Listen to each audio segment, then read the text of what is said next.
Hello everyone, எல்லாரும் எப்படி இருக்கீங்க? நல்லா இருக்கீங்களா? இனி நம்ம பார்க்க போகிற டாபிக் என்ன அப்படின்னு பார்த்தா ஹனுமான். ஸோ ஹனுமான் அப்படிங்கிற அந்த பர்டிகுலர் கேரக்டருடைய சில இன்ட்ரெஸ்டிங்கான விஷயங்கள் தான் இன்னைக்கு நம்ம பார்க்க போகிறோம். நிறைய பேருக்கு ஹனுமான் பிரம்மச்சாரி அப்படின்றது தான் தெரியும். பட் ஹனுமான் ஆல்ரெடி கல்யாணம் ஆயிருக்கு அப்படின்னு சொன்னால் உங்களால் நம்ப முடியுமா? அண்ட் எல்லாத்துக்கும் மேலே நம்ம எல்லாரும் ஒரு கடவுளை போயிட்டு வேண்டுறோம். அந்த கடவுள் இந்து மத கடவுளாக மட்டும் இல்லாமல் ஒரு முஸ்லீம் மத கடவுளாக இருக்கட்டும், அப்புறம் கிறிஸ்துவ மத கடவுளாக இருக்கட்டும், எந்த ஒரு கடவுளாக இருந்தாலும் சரி, நம்ம எல்லா கடவுளையும் வேண்டுதல் வைப்போம். போயிட்டு கோவிலுக்கோ சர்ச்சுக்கோ மசூதிக்கோ போயிட்டு வேண்டுவோம்.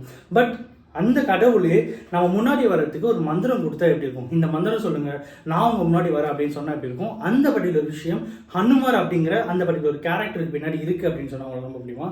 என்னடா சொல்ற, புரியல அப்படின்னு சொன்னீங்கன்னா, ஹனுமாரை நீங்கள் நேரில் பார்க்கணுன்னா 2 ரூல்ஸ் இருக்குது. அந்த 2 ரூல்ஸை தாண்டி ஒரு மந்திரம் இருக்குது. இந்த 3மே கரெக்ட்